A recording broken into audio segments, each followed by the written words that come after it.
ಇವತ್ತು ಅತ್ಯಂತ ಒಂದು ಇಡೀ ದಕ್ಷಿಣ ಕನ್ನಡ ಜಿಲ್ಲೆಯ ಜನರು ತಲೆ ತಗ್ಗಿಸುವಂತ ಒಂದು ವಾತಾವರಣ ನಮ್ಮ ಪುತ್ತೂರಿನಲ್ಲಿ ನಡೆದಿದೆ. ನಮ್ಮ ಕಾರ್ಯಕರ್ತರಾದಂಥ ಶಾಂತಪ್ಪ ಗೌಡ್ರ ಮಗಳ ಮೇಲೆ ಒಂದು ರೀತಿಯಲ್ಲಿ ಒಂದು ಸಭ್ಯ ಸಂಸ್ಕೃತಿ ಅಥವಾ ಒಂದು ಸಭ್ಯ ಸಮಾಜದಲ್ಲಿ ನಡೆಯದಿರುವಂತ ಒಂದು ಘಟನೆ ಇವತ್ತು ಪುತ್ತೂರಿನಲ್ಲಿ ನಡೆದಿರುವಂತಹ ಸಂದರ್ಭದಲ್ಲಿ ಶಾಂತಪ್ಪ ಗೌಡ್ರು ಅವರ ಕುಟುಂಬದವರು ನಾವೆಲ್ಲರೂ ನ್ಯಾಯದ ನಿರೀಕ್ಷೆಯಲ್ಲಿರುವ ನಮಗೆ ರಕ್ಷಣೆ ಕೊಡಬೇಕಾದಂತ ಪೊಲೀಸ್ ಠಾಣೆಗೆ ಹೋದಂತ ಸಂದರ್ಭದಲ್ಲಿ ಒಂದು 3 ಗಂಟೆಗೆ ಹೋದವರನ್ನ ರಾತ್ರಿ 9 ಗಂಟೆವರೆಗೆ ಅಲ್ಲೇ ಕೂರಿಸಿ ಒಂದು ಮಹಿಳೆಯ ಮೇಲೆ ಒಂದು ಹುಡುಗಿಯ ಮೇಲೆ ಅನ್ಯಾಯ ಆದಂತ ಸಂದರ್ಭದಲ್ಲಿ ದಾಳಿ ಮಾಡಲಿಕ್ಕೆ ಮಾಡಿರುವಂತ ಪ್ರಯತ್ನದ ಸಂದರ್ಭದಲ್ಲಿ ಅವರಿಗೆ ಸಾಂತ್ವನ ಹೇಳಬೇಕು, ಅವರಿಗೆ ನ್ಯಾಯ ಒದಗಿಸಬೇಕಾದಂತ ಪೊಲೀಸರು ಯಾವುದೋ ಒಂದು ರಾಜಕೀಯ ಪಾರ್ಟಿಯ ಕಾಂಗ್ರೆಸ್ ಪಾರ್ಟಿಯ ಪ್ರೇರಣೆಯಿಂದ ಒಂದು ರೀತಿಯಲ್ಲಿ ಸಮಾಜದಲ್ಲಿ ಭಯ ಸೃಷ್ಟಿಸುವಂತಹ ವಾತಾವರಣ. ಶಾಂತಪ್ಪ ಗೌಡ್ರು ಇವತ್ತು ಬಿಜೆಪಿಯ ಕಾರ್ಯಕರ್ತರು ಅವರ ಮಗಳಿಗೆ ಈ ರೀತಿ ಆದಂತಹ ಸಂದರ್ಭದಲ್ಲಿ ಬಿಜೆಪಿ ಅವರನ್ನ ಭಯಪಡಿಸುವಂತ ಒಂದು ವಾತಾವರಣ ಪುತ್ತೂರಿನಲ್ಲಿ ನಡೀತಾ ಇದೆ. ಪುತ್ತೂರಿನ ಶಾಸಕರು, ರಾಜ್ಯದ ಕಾಂಗ್ರೆಸ್ ಸರ್ಕಾರ ಇದಕ್ಕೆ ಸ್ಪಷ್ಟವಾದ ಉತ್ತರವನ್ನ ಕೊಡಬೇಕು. ಏನು ಪೊಲೀಸ್ ಇಲಾಖೆಯನ್ನ ಉಪಯೋಗಿಸಿಕೊಂಡು ಬಿಜೆಪಿಯ ಕಾರ್ಯಕರ್ತರನ್ನ, ಬಿಜೆಪಿ ಅವರನ್ನ ಹೆದರಿಸ್ತೀರಿ ಅನ್ನುವಂತ ಭ್ರಮೆಯಲ್ಲಿ ನೀವಿದ್ರೆ ಭಾರತೀಯ ಜನತಾ ಪಾರ್ಟಿ ಇದಕ್ಕೆ ಸ್ಪಷ್ಟವಾದ ಉತ್ತರವನ್ನ ಕೊಡ್ತದೆ. ನಿಮ್ಮ ದಿನಗಳ ಎಣಿಕೆಯನ್ನ ಮಾಡಲಿಕ್ಕೆ ನೀವು ಪ್ರಾರಂಭ ಮಾಡಿ. ಒಂದು ವಿಕ್ಟಿಮ್ನ ಮೇಲೆ ನೀವು ಈ ರೀತಿಯ ದೌರ್ಜನ್ಯವನ್ನ ಉಲ್ಟಾ ಅವರ ಮೇಲೆ ಕೇಸನ್ನ ಹಾಕ್ತೀರಾ ಅಂತ ಹೇಳಿದ್ರೆ, ಮತ್ತೆ ಅದಕ್ಕೆ ಕೋಮು ಭಾವನೆಯನ್ನ ಕೆರಳಿಸುವಂತ ವಾತಾವರಣ, ಧಾರ್ಮಿಕ ಅಸಹಿಷ್ಣುತೆ, ಈ ರೀತಿಯ ಮಾತುಗಳನ್ನ ಆಡ್ತೀರಾ ಅಂತ ಹೇಳಿದ್ರೆ, ನಾನು ಪೂರ್ತಿ ಕಂಪ್ಲೇಂಟ್ ನ ಕಾಪಿಯನ್ನು ಓದಿದ್ದೇನೆ. ಒಂದು ಕಡೆಯಲ್ಲೂ ಧರ್ಮದ ಉಲ್ಲೇಖವಿಲ್ಲ. ನನ್ನ ಮೇಲೆ ಚೇಷ್ಟೆಯನ್ನ ಮಾಡ್ಲಿಕ್ಕೆ ಬಂದಿದ್ದಾರೆ, ನನ್ನ ಮೇಲೆ ಹಲ್ಲೆಯನ್ನ ಮಾಡ್ಲಿಕ್ಕೆ ಬಂದಿದ್ದಾರೆ ಅನ್ನುವಂತ ಒಂದು ಭಯದಿಂದ ಒಂದು ಹುಡುಗಿ ಹೋಗಿ ಪೊಲೀಸ್ ಸ್ಟೇಷನ್ಗೆ ತನ್ನ ಕುಟುಂಬದವರ ಜೊತೆ ಹೋಗಿ ಕಂಪ್ಲೇಂಟ್ ಕೊಡ್ಲಿಕ್ಕೆ ಹೋದ್ರೆ ನೀವು FIR ಅನ್ನು ದಾಖಲಿಸಬೇಕು, ತನಿಖೆ ಮಾಡಬೇಕು, ಅವರಿಗಾದ ಅನ್ಯಾಯವನ್ನ ಸರಿಪಡಿಸುವ ಒಂದು ವಾತಾವರಣವನ್ನು ಸೃಷ್ಟಿಸಬೇಕು. ಅದರ ಹೊರತಾಗಿ ನೀವು ಅವಳ ಕಂಪ್ಲೇಂಟ್ ಅನ್ನ 5 ಗಂಟೆಯಲ್ಲಿ ಕೂರಿಸಿ 5 ಗಂಟೆ ಕೂರಿಸಿ ಅವರ ಮೇಲೆ ಒಂದು ರೀತಿಯ ದೌರ್ಜನ್ಯವನ್ನ ಮಾಡುವಂತ ಪ್ರಯತ್ನ, ಭಯವನ್ನ ಹುಟ್ಟಿಸುವಂತ ಪ್ರಯತ್ನವನ್ನ ಮಾಡಿ ಆಮೇಲೆ FIR ದಾಖಲಿಸುವಂತ ಸಂದರ್ಭದಲ್ಲಿಯೂ ಕೂಡ ಸರಿಯಾದ ಸೆಕ್ಷನ್ ಅನ್ನ ಇನ್ವೋಕ್ ಮಾಡದೆ ಅದರ ನಂತರ ಇಮಿಡಿಯೇಟ್ಲಿ ಯಾರ ಮೇಲೆ ನಾವು ಕಂಪ್ಲೇಂಟ್ ಅನ್ನ ಮಾಡಿದೇವ, ಯಾರು ಅನ್ಯಾಯ ಮಾಡಿದಾರ ಅಂತ ಹೇಳಿದಾರ ಅವರ ಕಂಪ್ಲೇಂಟ್ ಅನ್ನ ತೆಗೆದುಕೊಂಡು ವಿಕ್ಟಿಮ್ನ ವಿರುದ್ಧವೇ ನೀವು ದಬ್ಬಾಳಿಕೆ ಮಾಡುವಂತ ಪ್ರಯತ್ನ, ಅವರ ಧ್ವನಿಯನ್ನ ಹತ್ತಿಕ್ಕುವಂತ ಪ್ರಯತ್ನವನ್ನ ಇವತ್ತು ಪುತ್ತೂರಿನಲ್ಲಿ ಮಾಡಿರುವಂತದ್ದನ್ನ ಭಾರತೀಯ ಜನತಾ ಪಾರ್ಟಿ ಸ್ಪಷ್ಟ ಶಬ್ದಗಳಲ್ಲಿ ಖಂಡಿಸ್ತಾ ಇದೆ ಇವತ್ತು. ಮತ್ತು ನಾನು ಸ್ಪಷ್ಟವಾಗಿ ಇಲ್ಲಿಯ ಶಾಸಕರಿಗೆ, ರಾಜ್ಯದ ಕಾಂಗ್ರೆಸ್ ಸರ್ಕಾರಕ್ಕೂ ಕೂಡ ಎಚ್ಚರಿಕೆಯನ್ನ ಕೊಡ್ಲಿಕ್ಕೆ ಬಯಸ್ತಾ ಇದ್ದೇನೆ. ಈ ರೀತಿಯ ಘಟನೆಯನ್ನ ಮಾಡ್ಲಿಕ್ಕೆ ಶಾಂತಪ್ಪ ಗೌಡ್ರು ಇವತ್ತು ನಮ್ಮ ಪಾರ್ಟಿಯ ಕಾರ್ಯಕರ್ತರು, ಪಾರ್ಟಿಯ ಹಿತೈಷಿ ಮತ್ತು ಪಾರ್ಟಿಯ ಜೊತೆ ನಿರಂತರವಾಗಿದ್ದಂಥವ್ರು.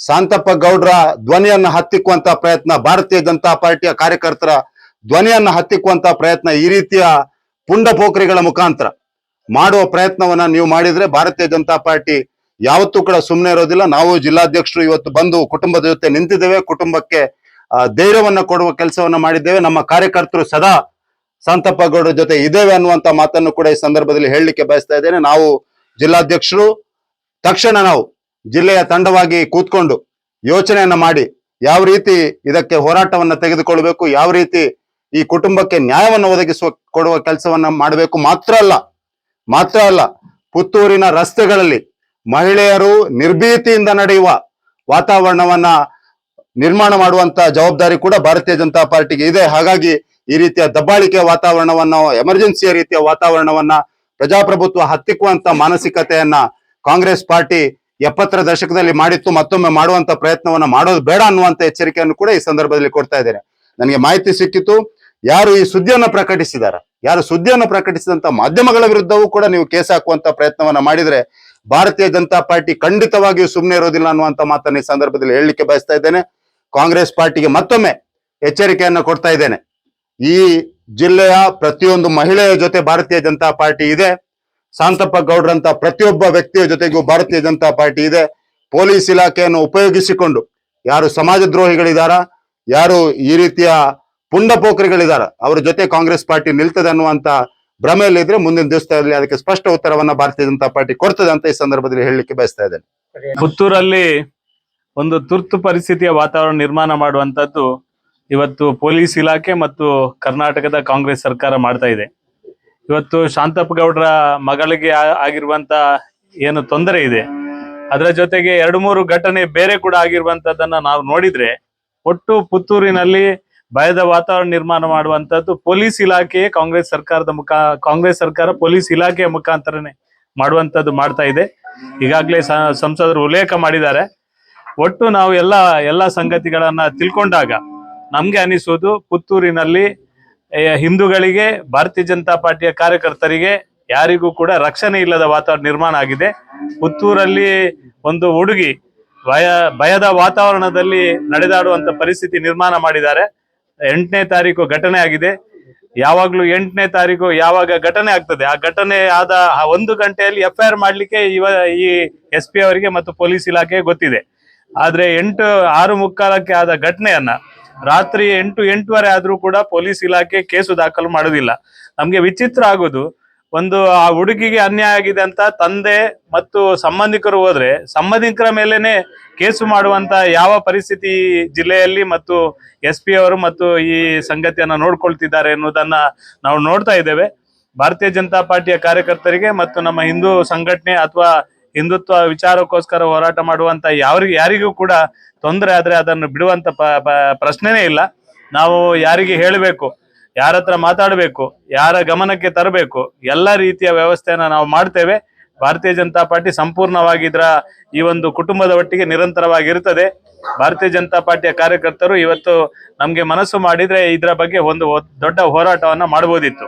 ಆದ್ರೆ ಇನ್ನಾದ್ರೂ ನೀವು ಎಚ್ಚೆತ್ತುಕೊಂಡು ಸರಿ ಮಾಡುವಂತ ಕೆಲಸವನ್ನ ಮಾಡಿ. ಇಲ್ಲದಿದ್ರೆ ಮುಂದಿನ ದಿನಗಳಲ್ಲಿ ಭಾರತೀಯ ಜನತಾ ಪಾರ್ಟಿ ಈಗ ಸಂಸದರು ಹೇಳಿದ ರೀತಿಯಲ್ಲೇ ಯಾವ ರೀತಿಯ ಹೋರಾಟವನ್ನ ಮಾಡಬೇಕು, ಯಾವ ರೀತಿ ನ್ಯಾಯವನ್ನ ಕೊಡಿಸುವಂತ ಕೆಲಸವನ್ನ ಮಾಡ್ಬೇಕು, ಅದನ್ನು ಭಾರತೀಯ ಜನತಾ ಪಾರ್ಟಿ ಮಾಡ್ತದೆ.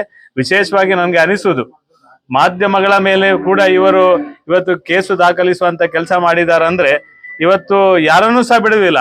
ನ್ಯಾಯ ರೀತಿಯಲ್ಲಿ ನಡ್ಕೊಳ್ಳುವಂತ ವಾತಾವರಣ ಇಲ್ಲ.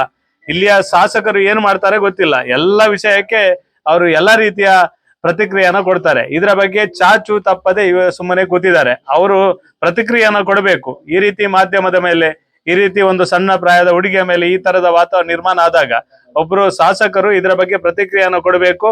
ಇವರು ಇದಕ್ಕೆ ಸಪೋರ್ಟ್ ಮಾಡಿದಾರ ಅಥವಾ ಕರ್ನಾಟಕದಲ್ಲಿ ಕಾಂಗ್ರೆಸ್ ಸರ್ಕಾರ ಅಥವಾ ಉಸ್ತುವಾರಿ ಸಚಿವರು ಯಾರು ಇದಕ್ಕೆ ಪ್ರೇರಣೆ ಕೊಟ್ಟಿದ್ದಾರೆ? SP ಅವರಿಗೆ ಇಷ್ಟು ಒತ್ತಡ ಹಾಕಿದವರು ಯಾರು? ಪೊಲೀಸ್ ಇಲಾಖೆ ನಮ್ಗೆ ಸಿಕ್ಕಿರುವ ಮಾಹಿತಿ ಪ್ರಕಾರ ಪೊಲೀಸ್ ಸ್ಟೇಷನ್ ಅಲ್ಲಿ ಇದ್ದ ಪೊಲೀಸರು ಎಲ್ಲರೂ ಸರಿ ಇದ್ರು, ಅವರು ಪೂರಕವಾದ ವಾತಾವರಣದಲ್ಲಿ ಇದ್ರು. ಈ ಒಂದು ಕೇಸಿನ ಸತ್ಯಾಸತ್ಯ ರೀತಿಯಲ್ಲಿ ತನಿಖೆ ಮಾಡಿ ಇದರ ಬಗ್ಗೆ ವ್ಯವಹರಿಸಬೇಕು ಅಂತ ಅವರಿದ್ರು. ಆದ್ರೆ ಆಮೇಲೆ ರಾತ್ರಿ ಹೊತ್ತಲ್ಲಿ ಬಂದು ಒತ್ತಡ ಹಾಕಿದವರು ಯಾರು? ನಮ್ಮವರ ಮೇಲೆ ಕೇಸ್ ಮಾಡ್ಲಿಕ್ಕೆ ಒತ್ತಡ ಹಾಕಿದವರು ಯಾರು? ಚೂರಿ ಹಿಡ್ಕೊಂಡವನ ಮೇಲೆ ಕೇಸ್ ಇಲ್ಲ. ಅಮಾಯಕ ಹುಡುಗಿಯ ಮೇಲೆ ಕೇಸ್ ಹಾಕುದಂದ್ರೆ ಇನ್ನು ಮುಂದಕ್ಕೆ ಈ ದಕ್ಷಿಣ ಕನ್ನಡ ಜಿಲ್ಲೆಯಲ್ಲಿ ಒಂದು ಹುಡುಗಿ ಯಾವ ರೀತಿ ಪೊಲೀಸ್ ಸ್ಟೇಷನ್ಗೆ ಹೋಗುದಂತ ಎಲ್ಲರೂ ಆಲೋಚನೆ ಮಾಡುವಂತ ಪರಿಸ್ಥಿತಿ ನಿರ್ಮಾಣ ಆಗಿದೆ. ಕಮಿಷನರ್ ನಮ್ಮ SP ಅವರ ಮೇಲೆ ಮತ್ತು ಪೊಲೀಸ್ ಅಧಿಕಾರಿಗಳ ಮೇಲೆ ಇದನ್ನು ತನಿಖೆ ಮಾಡುವ ನಿಟ್ಟಿನಲ್ಲಿ ಯಾವ ಅಧಿಕಾರಿಗಳಿಗೆ ಯಾರಿಗೆ ತಿಳಿಸ್ಬೇಕು ಅದನ್ನ ಹೇಳುವಂತದ್ದು ಕೆಲಸ ಮಾಡ್ತೇವೆ. ನಾವು ಸಂಪೂರ್ಣವಾಗಿ ಭಾರತೀಯ ಜನತಾ ಪಾರ್ಟಿ ನಮ್ಮ ಕಾರ್ಯಕರ್ತರೊಟ್ಟಿಗೆ, ಶಾಂತಪ್ಪ ಗೌಡ್ರ ಕುಟುಂಬದೊಟ್ಟಿಗೆ ನಿರಂತರವಾಗಿ ಇರ್ತದೆ. ನಾವು ಮನವಿ ಯಾರಿಗೆ ಕೊಡಬೇಕು ಅವರಿಗೆ ಖಂಡಿತ ಕೊಡ್ತೇವೆ. SP ಅವರ ಹತ್ರ ಇದರ ಬಗ್ಗೆ ಮಾತಾಡಿ ಏನು ಪ್ರಯೋಜನ ಇಲ್ಲ. ಯಾಕೆಂದ್ರೆ SP ಅವರು ಎಲ್ಲರೂ ಹೇಳ್ತಾ ಇದ್ರು, ಈ ಜಿಲ್ಲೆಯಲ್ಲಿ ಒಬ್ಬ ಪ್ರಾಮಾಣಿಕ SP, ಪ್ರಾಮಾಣಿಕವಾಗಿ ಕೆಲಸ ಮಾಡುವವರು, ಎಲ್ಲವನ್ನ ವಿಮರ್ಶೆ ಮಾಡುವವರು. ನನ್ಗೆ ಅನಿಸುದು ಈ ಕೇಸಲ್ಲಿ ಯಾವ ರೀತಿ ವಿಮರ್ಶೆ ಮಾಡಿದ್ದಾರೆ ಅಂತ ಇಡೀ ಜಗತ್ತಿಗೆ ಗೊತ್ತಾಗಿದೆ. ಈ ಒಂದು SP ಅವರ ಅಧೀನದಲ್ಲಿರುವಂತ ಕ್ಷೇತ್ರದಲ್ಲಿ ಒಂದು ಹುಡುಗಿಗೆ ನ್ಯಾಯ ಕೊಡ್ಲಿಕ್ಕೆ ಆಗದಂತ ಅವರ ಹತ್ರ ಹೋಗಿ ನಾವು ಮಾತಾಡಿ ಏನು ಪ್ರಯೋಜನ ಹೇಳಿ? ಅದಕ್ಕಿಂತ ಮೇಲ್ಪಟ್ಟವರ ಹತ್ರ ಯಾರ ಹತ್ರ ಈ ಒಂದು ನಮ್ಮ ಹವಾಲನ್ನು ಕೊಡ್ಬೇಕು, ಅವರ ಹತ್ರ ಕೊಡ್ತೇವೆ.